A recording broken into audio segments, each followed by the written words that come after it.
We are heading towards Mississippi State University's football facility to interview Mike Leach. It's my birthday. I don't know if he knows that, but it is. Started to buy a cake, but I didn't. Hopefully he has one. How you feeling about interviewing him? I feel good. I feel good for Mike Leach. All these dunderheads that report on college football, all these boring ass dudes down here, he now gets some talent in his world. So good for him.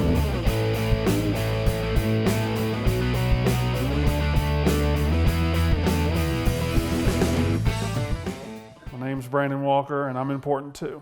That's right. That's right. If you're on Barstool. I'm in Barstool. I feel like you just think I'm Dave's secretary or something. Well, Barstool's kind of an exclusive club, and it is. And so then there's a point to where there's so many distinguished members. It gets tough to keep track of. But you're really the only one that counts since you're moving to Mississippi. So what you just said to me was there's only so many really famous people Barstool can have, and I haven't quite got there yet. Yeah, but your brother-in-law in immediately since you're moving to Starkville. That's so. correct, yes. And then plus you went to Mississippi State, so what bigger credential do you need? I own 48 cowbells. 48? 48 cowbells, yes. Wow. Yeah, how many do you own? I don't know. That's about half of them right there. Okay, well, because you have to be given the cowbells. Correct. know. You can't just go willy-nilly. So if you got, cowbells. 48. No wonder you're going to high places because you got 48 friends. I've got. Friends 7. is a stretch. Friends is a big stretch. So you know Dave, like you're a fan of Dave Portnoy's pizza reviews. Yes, I am. I don't do pizza reviews. I haven't figured out my food yet. I haven't figured out which food is going to make me famous. Well, you're in here, so I'd start with crawfish or barbecue. You know, or how about rib tips from Spotlight Cafe? Yes. Okay, that's what I was going to ask you. You've been here 3 years. I was going to ask you your favorite Southern food, but Spotlight Cafe wasn't here when I was here last, so I went and tried it the other day. Really good. Oh, yeah. I love rib tips. And then Elijah's does rib tips, too. I haven't been to Elijah's yet. That's in the back of the Texaco station. That's the best places. Yep. I love eating from a gas station. Fried catfish from a gas station. Sounds like it should kill you, but it doesn't. There's a gas station in Louisville. Mm-hmm. Fried pork chop. Forget the diet. You got to get the fried pork chop. I always get double greens, fried pork chop. Coach Mike Leach. How you doing? You're doing good. I haven't introduced it yet. Brandon Walker, I'm in Starkville, and we're talking to Coach Mike Leach of the Mississippi State Bulldogs heading into his third season, which will be his best season at Mississippi State, yes? Correct? Yeah, I think so. Yeah, I do too. Because we're getting better. Yeah. The thing about getting better is I want that to happen. Yeah. But I'm a journalist. I'm not a fan. Yeah, that's the thing journalists are a rare commodity nowadays. A lot of people claim to be journalists, and it should, instead of saying a journalist, should say agendist. Well, I'm not an agendist. I am a journalist. I wrote this. That's perfect. Yeah, perfect. I have no agenda whatsoever. Do you like the color shirt I'm wearing? Yeah, I think you should scoot the. No, that just open the collar a little. There you go. Let the neck breathe. Well, yeah, okay. All right. Let's put it right there so people can't. You've been here 3 years. You comfortable here? Everything good? Oh, yeah. Need anything from me? No, I mean, it's great here. You know that. You know better than I do how to get the tour sometime. People just don't understand. It's just, I live in New York City now, and then that might work for some people, but I just like to go outside and walk and not be bothered by people, eat good fried food.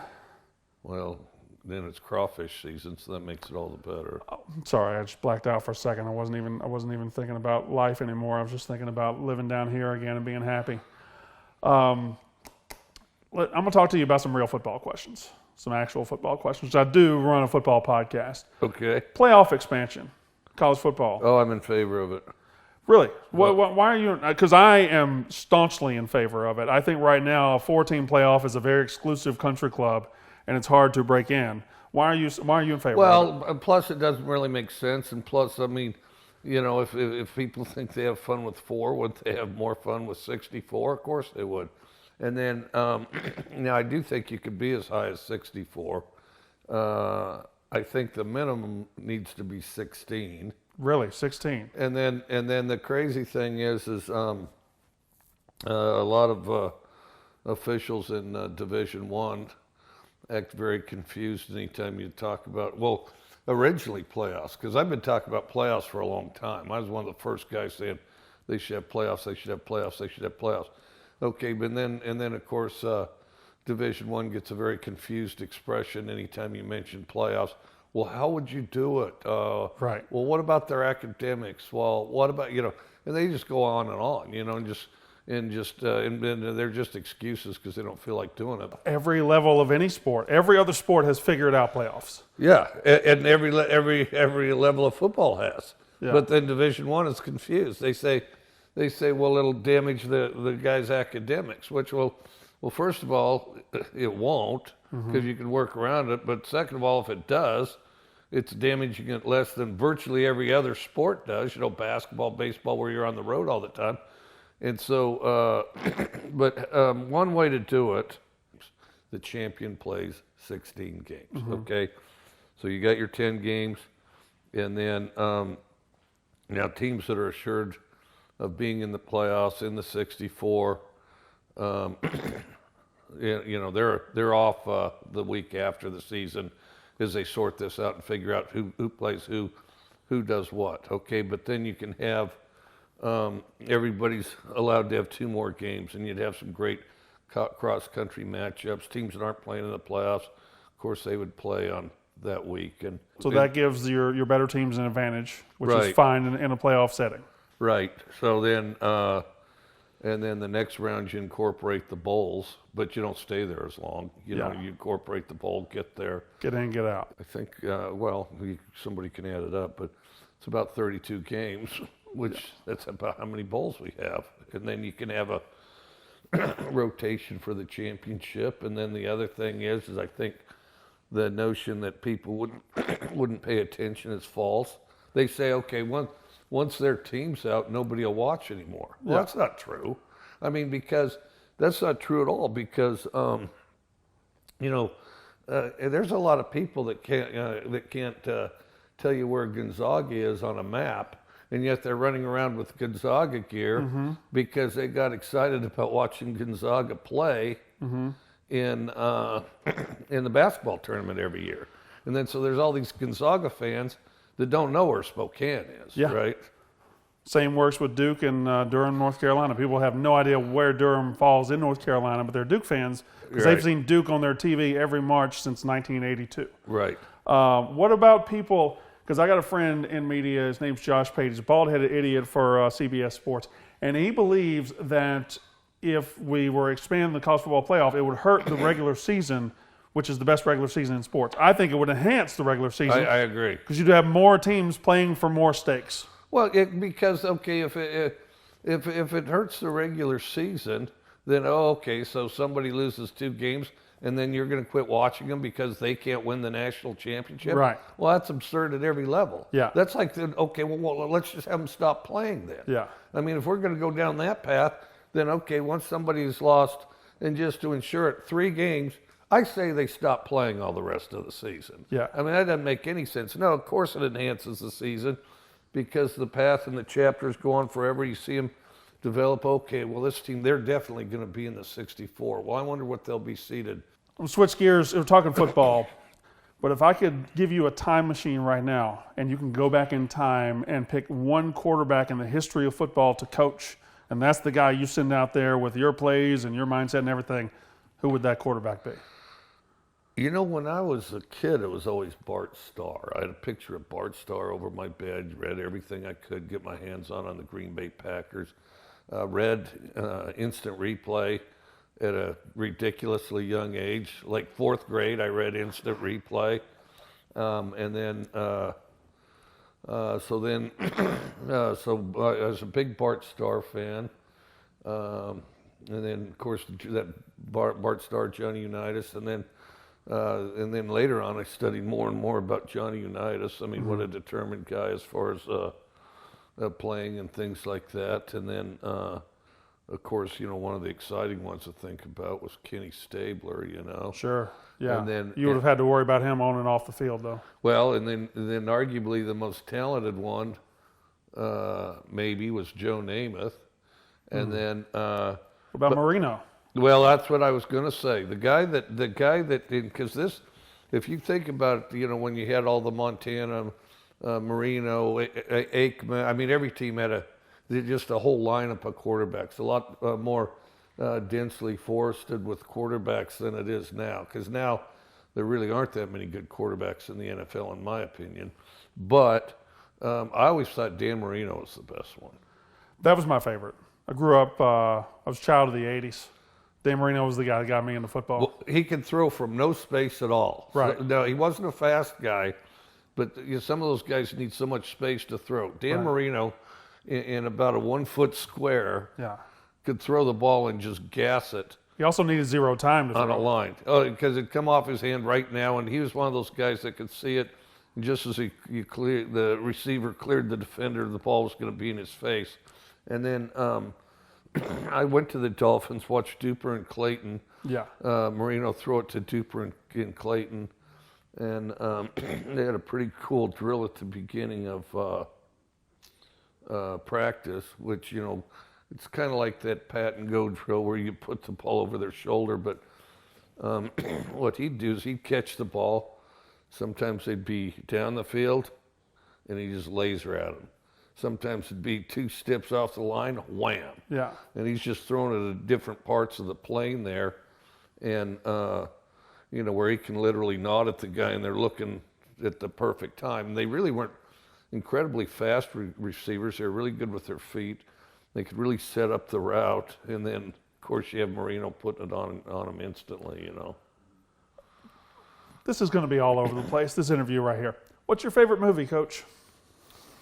Favorite movie? Well, I like any of the Hitchcock stuff. Rio Bravo, probably.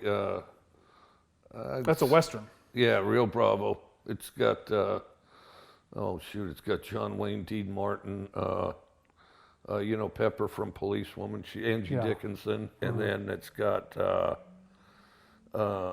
Walter Brennan. Is that the one where he gets shot in the stomach early, or is that might be the Road to El Dorado? It's the one where they throw the dynamite and shoot it so it'll blow stuff up. I feel like that's probably a lot of movies. Well, it's a pretty good idea because they're in a bad way. So then they'd hurl these chunks and then shoot it so it'd blow up the... Did you like season 4 of Yellowstone? Do you think it's headed the right direction? Is that the most recent one? Yeah. I did. I thought it was good. I didn't care for season 3 as much. Yeah. So 1 and 2, great. Mm-hmm. 3 took a step back. Season 3 I thought was kind of transitional because, to be honest, they didn't have Beth on it very much. Mm-hmm. If you don't have Beth on it very much, it's not going to... She's the heart and soul. You got to have Beth. She's, because it's a lot like Dallas. Remember the show Dallas? J.R. Ewing? She'd be J.R. Mm-hmm. She's J.R. So Beth is the J.R. Ewing of... So almost like the Sam Malone from Cheers. Yeah. The Sam Malone of Yellowstone. I never thought... Well, what about Kevin Costner's character? He's... Kevin's Jock. Yeah. That makes... I think Kevin Costner is one of our more underrated actors. Yeah, he does a good job, especially that scene where he went to visit the blonde sort of villain guy and had to straighten out his office on Yellowstone. No, I thought that season 3 was slower. I thought it was kind of transitional. I thought this last season was really good, and there's a lot of stuff set up that could go on and be really good. I don't like in modern TV, we don't know when season 5 is going to be yet. It feels like they just do a season, and they'll just drop it, and then we have no idea what their plans are for the future. The only time I like that is when they pleasantly surprise you by going early. Yeah. Which they generally don't. How often do they do that? Not very. But imagine if you guys were working on a football season and you just dropped it in May. Yeah, exactly. That would be awesome, but you're not going to do that. Yeah, I'd sort out my vacation schedule to pick out the perfect time. Do you, Key West, do you enjoy the relaxation more or the fishing more? The relaxation. I like to fish. I like to fish. I'm a guy that likes to go fishing, say 1 or 2 times a week. I would have it. I wouldn't like doing it virtually every day. Yeah. The best thing with regard to fishing would be lobster diving. I think is the most fun. But then, but the biggest thing is you don't watch TV much in Key West. You just go for a walk, and you don't know what episodes you're going to see that night, but it just unfolds. I mean, you run into people from all over the world. Everything from the hippies that moved down there that never left, the Cuban families that both traditionally were there and then came over, escaping from Cuba. You got folks from Haiti, a bunch of the Eastern Bloc. You got fighter pilots. You got Navy SEALs. You got strippers. You've got. Sounds like a hell of a time. You just go for a walk and it's gonna. Or you got bartenders that have worked all over the world. You got people living out there on their boat that are one of those things, where they can work at home on the computer and they live on a sailboat. Yeah. And then when they get done with Key West, they're going to go somewhere else exotic and stay there. And so the stories and things that are like a shrimp guy. Some guy been out on the water for 6 weeks, and finally into town. And so it all just comes together, and you'll get in conversations that are fascinating at every level with just an incredible contrast of people, So, you and Ole Miss coach Lane Kiffin, you guys respect each other? Yeah. You like each other? Yeah, he's a nice guy. Could you stop? What's that? You want us to stop? Could you? Well, yeah, I imagine we could. We'll think about it a little bit. All right, because I got some things. I mean, I don't know. Some material. I don't know. He coaches at Ole Miss. I'd like for you. I don't. You want to get? I don't want to like him, is what I'm trying to tell you. Kind of hateful and ugly. No, he's an interesting guy, fun to talk to, and then he's just you go to the conference meetings, Mm-hmm. and as it starts to get borderline unbearable boring. How long does that take? About 30 minutes? Not as long as you think. But then you got Lane Kiffin or somebody that has some interesting thing going or whatever, so you can help guide your way through it. 14 coaches in the SEC. If I lined all of them up on the 40-yard line, 40-yard dash, which place are you finishing? Well, probably first. I mean, why wouldn't I? I mean, if it's like Sasquatch says, if you don't believe in yourself, no one else is going to. Who's going to believe in you? Yeah, I like that. I like that, Coach. So Kirby's probably pretty quick. I doubt Saban's going to take it seriously. I don't think Saban would do it. Oh yeah, you think he'd big time us, huh? He'd big time you. Yeah. Lane would take it seriously. Yeah, I don't know if he's a runner or not. I'm trying to think who all the Doubt coaches Sam Pittman's are. a runner. Now you got me confused on. I'm trying to think who's actually in the. Well, you got Jimbo, and then you got new guys. Like, I don't know if Brian Kelly wants to run with you guys or not. Like, is Brian Kelly going to come with his fake Southern accent and be like, oh, I Did you like that? gosh almighty, I just don't think I could do it today. I don't know if he's going to do that. Yeah, you like that. You should have done that. The Deep Southern accent when you got here. Yeah, I've always had coming from Wyoming, I've always had a little bit of a drawl. And I'm not saying that it doesn't become a little more the longer you're down here as it rubs off on you. And it's hard for me to detect. It's probably better. Other people could maybe tell if it's happening to me better than I can. But no, some guys will definitely push it a little hard. Whoever they're talking to, they'll try to copy how they talk rather than how they really talk. And that's a lot to keep track of. And then that's a lot to keep track of. So I try to do everything in my accent. But I can't say that I do, but I try to. Without getting into really the intricacies of either, what's been the more drastic change for a head coach like yourself? The transfer portal, dealing with that, or NIL and dealing with that?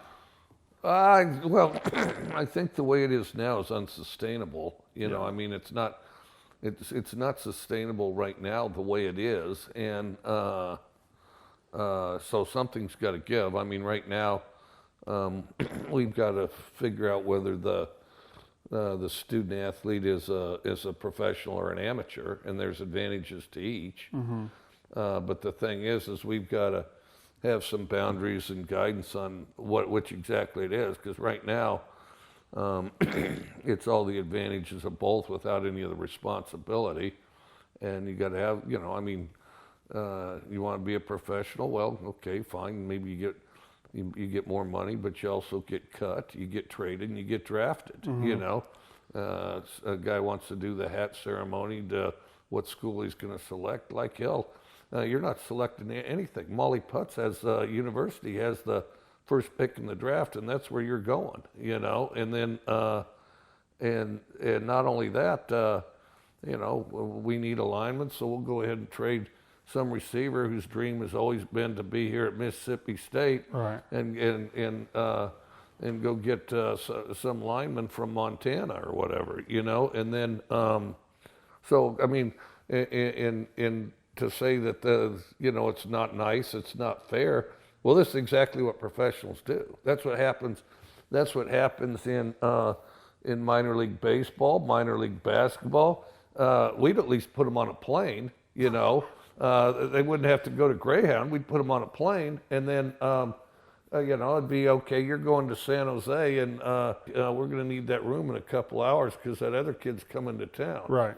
You want to keep it amateur, you can make it something like if you play out your eligibility and graduate from a university, you get $100,000. Just here's $100,000, as opposed to, but if you go on the portal or you don't graduate, you don't get anything. So incentivizing them to go through a normal career progression as opposed to incentivizing them to picking up their lives and jumping schools every year. Yeah, and then the other thing is the numbers that some of these guys are getting are generally greatly exaggerated. And then the other thing is that the ultimate absurdity is nobody talks about endorsements and how much some NFL guy makes in endorsements. We're talking about what college kids that have never played a snap of college are going to make, and right. There's something wrong with that. But I'll tell you this: if you're cutting and trading guys, then it's got to be more on a national level, and you don't have a bunch of local guys running around with their hand out all the time. You like Texas and Oklahoma coming to the SEC? I thought about that. It doesn't make a lot of sense to me that they did it. Yeah. I mean, I don't think it helps them very much. Because they were already the linchpins of a conference, right? Right, and they're the top of the field in their conference, and then we're as far as resources, and then now we have the dubious distinction of being named the most difficult schedule in college football for this next year. Mm-hmm. So as I look at that schedule, I don't know who you're taking off. Like if all of a sudden I'm playing Texas and Oklahoma, well, two teams are coming off. So I don't see how I've hurt myself. Yeah, could I vote? I'd like to take Georgia and Alabama off. I think that'd be perfect. I think you'd be a very good voter. Just saying, that's exactly who I would pick. The defending national champ and the team that they beat. I think that'd be good. I think they should strictly go to the other side and stay there. I mean, just, and speaking of, Coach, I'm tired of Alabama. Don't you think Nick Saban's won enough? It's kind of funny. Some of those Alabama folks, Alabama fans, and it seems to me, I mean, obviously they want Alabama to win, and right. They're very loyal Alabama fans. But it's all in back when, say, the New York Yankees were really hot, that type of thing. Yankee fans and the Alabama fans seem to be evolving this way. They have a second team. They always have. Sure. They like Alabama the best. They want Alabama to win under all circumstances. But then they adopt a second team they follow, so there can be a little more drama to their football watching experience. That has never occurred to me to try to add more drama into my football watching experience. Because like Yankee fans over the years, they always had their second team. Right. Maybe the Mets, maybe the Braves, maybe, I don't know.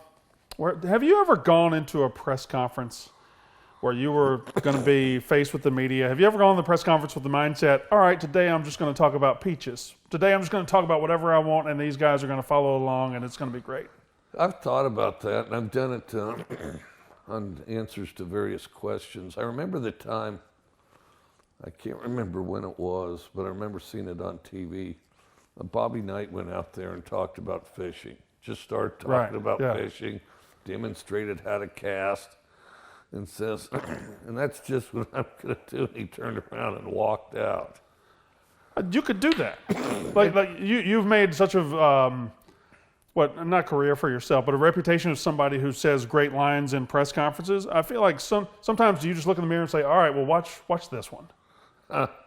Yeah, maybe. But there is a point to where if they ask you, some question, you just talk about whatever you want to. Because most college football media, they're not as charming or as good looking or as talented or as rich as I am. Exactly. I didn't have a question to follow that up. I just needed to say that out loud. No, you got to get on the record. Yeah, I'm playing. Thank you. Yes, I'm Brandon Walker. I'm very. Speaking of, I did sign a new contract. I don't know if it's legal or not, but. Do you get pizza with the contract? Yeah, I do. Oh wow. So what Dave does is he goes out and tries he'll go do like 7 or 8 pizzas at a time, and when he only eats one bite of one piece. So when he comes back, they'll just put all his pizza on the table and say, "Here, you can have it." So I've eaten some great pizza. Oh really? Yeah. Imagine you were the pizza coach and you went out and tried one slice of pizza and then brought the rest of your pizza to all the other coaches here and just say, "Here's all this free pizza." Now, where's the best one? I think John's of Bleecker Street in Manhattan is the best pizza I've had. What's it called, John's? John's of Bleecker Street. It's on Bleecker Street. It's in the West Village or the East Village? It's in the village, Greenwich Village. It's in the village. Golly, I'll have to try that one. Yeah, it's a good one. It's a coal-fired pizza. It gets nice and dark on the back. It's good pizza. I've heard that one in Brooklyn's good. And then I heard there's one in the Bronx supposed to be. He also thinks the New Haven pizza in Connecticut. The two across the street from each other. Yeah, Frank Pepe's and a couple of others. I haven't where been. Sinatra used to go up and get it. I'm not aware of Sinatra. Yeah. Never, it doesn't ring a bell. But I think John's of Bleecker Street's the best. Oh, I'm gonna have to. You a big pizza guy? Kind of. Dave doesn't like. He only likes plain cheese pizza. To me, I got to have pepperoni and sausage on there. I like stuff on there. My go-to is black olives, Canadian bacon, and mushroom. That's a good pizza. But it seems like some of those pizza specialists, pizza snobs, they are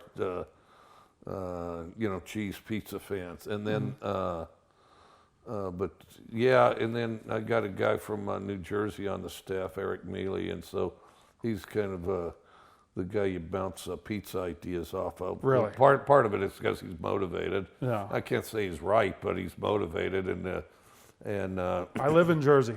No, it sucks. They think they know all about pizza, though. They think they know all about everything. They think they know everything. Yeah. Well, there's a couple places down there in Key West Dave needs to go test out. Who, Dave? Yeah. All right, yeah, we'll get him. I'm gonna after this interview, I'm giving you Dave's number, and you tell him wherever you want him to go. All right. Yeah, that's done. And if he gets mad at me for giving you his number, screw him. I don't care. Doesn't matter to me. I already got my contract. Excuse me. I signed a new contract for that much money. That's quite a bit. I know, right? That's a high number. Well, nobody deserves it more than me, Coach. Lincoln Riley. You think he's going to get it going out there at USC? I think he's a good coach. I'm not sure everything that they're up against there at USC and all the stuff that they're battling, because I don't know if it's a rebuild situation or what. I do think the conference is struggling a little now. But, I know. We'll see. I know you spent a lot of time out in the Pac-12. You spent a lot of time in the Big 12. Your time in the Big 12 is when the Big 12 was probably at its peak, I would say. Yeah. Now you're in the SEC, but don't you think the college game's better off is when you have strength spread throughout the country like that? I do. I think that it creates a little more contrast, and it, yeah, I agree with that. I had a vote on unnecessary roughness a couple of weeks ago, and the fans could vote on what the number one play of the 2000s, of this century was. And one of the plays that got to like the top 5 was the Michael Crabtree play when you guys Well, it should obviously be number 1, but Did you ever consider what would have happened if he had gotten tackled inbounds, or because he scored with 1 second left? It gives me heart palpitations every time I see the play. Because what if he didn't score? well, I'll tell you this. First of all, he's kind of a thick guy, and he was right on the sideline. Mm-hmm. I mean, all he had to do was But he didn't. step out. He didn't get out of bounds. Well, no, but he had control of whether he did or he didn't. That's true. He did.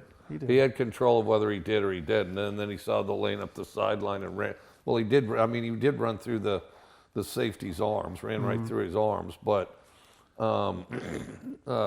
even with that, I mean, he could have made sure he was out of bounds. Well, he scored. It worked. It just makes me nervous every time I watch. Strong guy. It's a great. It's a great play.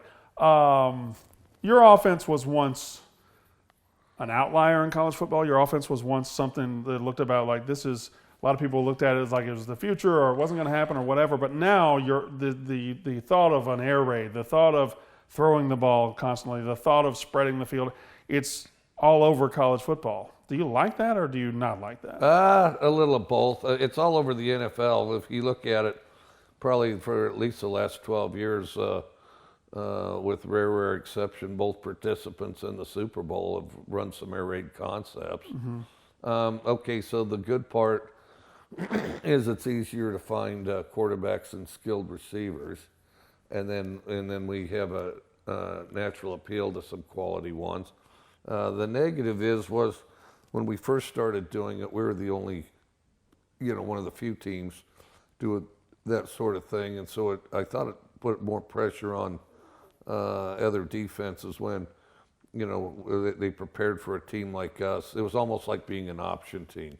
They prepared for a team like us once a year, maybe twice. It would throw their routine off. Yeah, but threw their routine off, and they had less time to hone their skills to stop us. And then, and now that more teams are doing it, I mean, there's a lot of teams running air raid concepts, so I do think it's helped the defenses to adapt around it with regard to, preparing for similar concepts each week. And then, the other thing is it has raised the scoring around the country. Now a lot of teams, used to be those guys with baseball scores.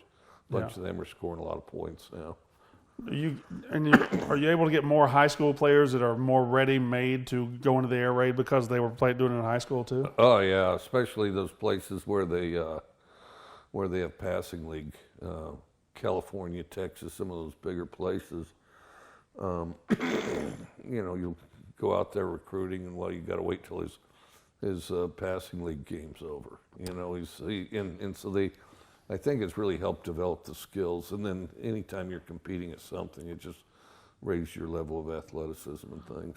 A couple more questions, and I'll let you get out of here. I appreciate your time. It's been no problem. fantastic. Again, I'm a journalist. You're a journalist. I'm a journalist. I mean, hey, I take no more joy in interviewing the coach of Mississippi State than interviewing the coach of anywhere else. The great thing, you don't really brag about it, rub anybody's nose in it. I mean, it's just, you got a distinction like that. It's like, hey, we know. I mean, we know, but we don't have to get beat up on it because we're already intimidated, I know. I understand. It is what it is. It is what it is. I'm just trying to make a buck just like anybody else is out there trying to make a buck. Brandon's really good at Space Camp.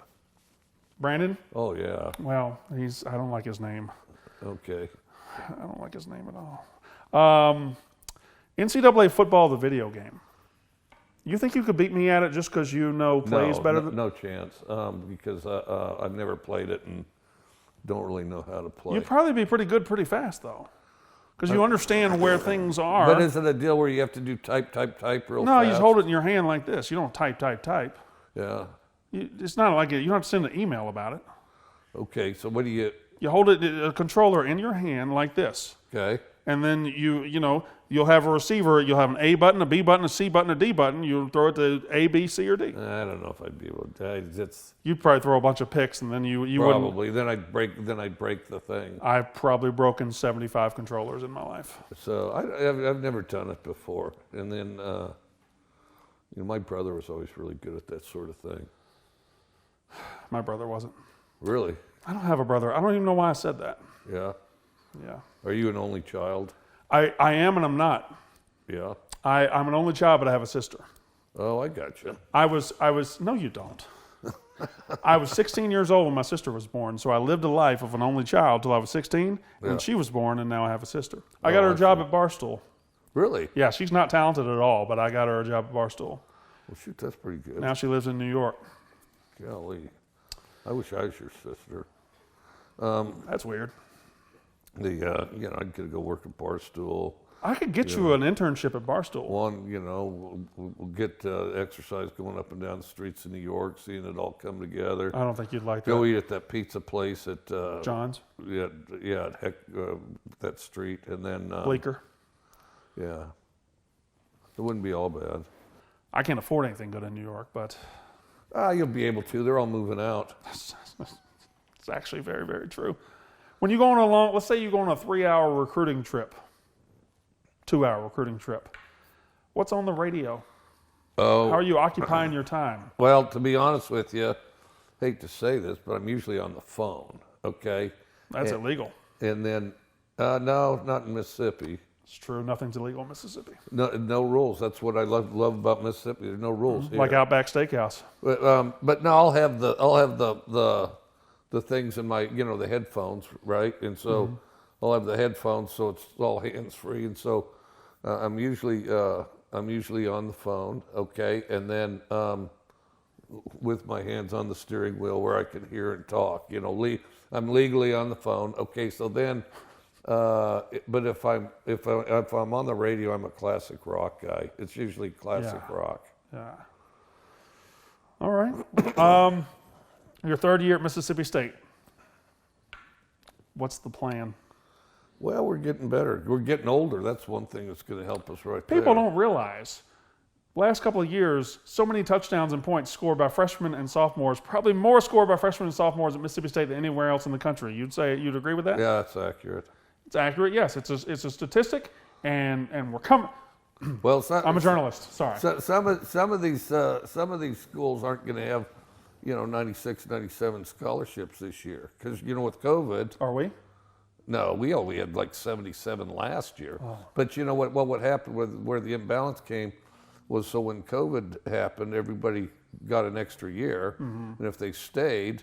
Well, then they brother-in-lawed everybody beyond the 85 because usually you have 85 scholarships. So some schools had like 96, 97. Yeah. Okay, and then we didn't have many seniors at the top, so we ended up down to 77, and so it'll be more even this year at least as far as scholarship numbers. There's Drew. You can get him in the shot if you want. Hey, Drew. He has a dog that won't come when it's called, so. That's He embarrassing. chases that thing all over the county. I have a dog too. His name's Sam. Yeah? He's not very bright. What kind? It's a golden doodle. See, I'm thinking his is some kind of doodle. What doodle's his? A golden doodle? I don't think his is golden. He's kind of a gray one. A Bernedoodle is what his is. Bernedoodle. Well, mine's black and white, but he's a golden doodle. Yeah. I think the people lied to me when they sold him to me. Yeah, they kind of gave somebody else the golden one. But I'd like to get a lab, Yeah. Well, what's stopping you? Get you a lab. I thought about that. It's just traveling all the time, and I feel like, the dog is, I don't know about boarding him up, and I don't want him to run out in the road while I'm gone type of thing. That could be a thing. Like a college football coach who just rides around with a dog everywhere. I thought about that too. Yeah, and if you got, like who doesn't like a puppy? Well, then I'm on this lake, and so they say, well, you have to exercise them and you have to throw the ball 1,000 times. No, I get one of those sling things. Go toss it out in the lake. I bet I wouldn't have to throw it more than 40 times out there in the lake because he'd have to swim to and from every time. That was, if you don't want to throw, that was the same motion of throwing. You're not really saving No, any they arm. have these stick things. with the curvy thing on it. Yeah, and you stick a tennis ball in there and it whips out. It'll go even further. Well, I hope you get a lab. That'd be Yeah. nice for you. Yeah. Actually, it doesn't matter to me if you get a lab. I didn't figure it did, but the thought of it's nice. It is. The thought of dogs are really good. But I had to get a golden doodle because my son Tommy's allergic. Yeah. And They that don't shed as much. I couldn't get Tommy doesn't shed at all. But I couldn't get a normal dog. I had to get a golden doodle because it doesn't shed as much. Is what you just said. Coach, thank you for your time. Oh, I appreciate it. Appreciate your having me. Hey, who's the guy? There was a guy. I was on Barstool one time on the phone. The guy that thinks that that the Earth is warm and the sun is cold. Yeah, he thinks the Earth is warm, the sun is cold. Well, we have several. We have several idiots at Barstool. Morons, complete idiots. That could have been Marty Mush. That could have been Big Cat. That could have been PFT. Well, they had pretty good logic on the thing. They said, listen, when you go high on a mountain, does it get warmer or colder? It gets colder. When you're in a plane, but you've gone closer to the sun. Yeah. When you're in a plane, and it says what the temperature outside is, really cold. So the closer and closer you're getting to the sun, the colder you're getting. So he says people got it all wrong. The sun's cold, the earth is warm. Can you do me a favor, Coach? Don't listen to these fucking idiots at Barstool. They're idiots. Dave's the only smart one. Yeah. And he's not even that smart. Well, that's because he eats all that pizza. Yeah, and does a lot of other things he probably shouldn't do. Yeah. All right. That's Unnecessary Roughness. That's Mike Leach. I'm Brandon Walker. That's it.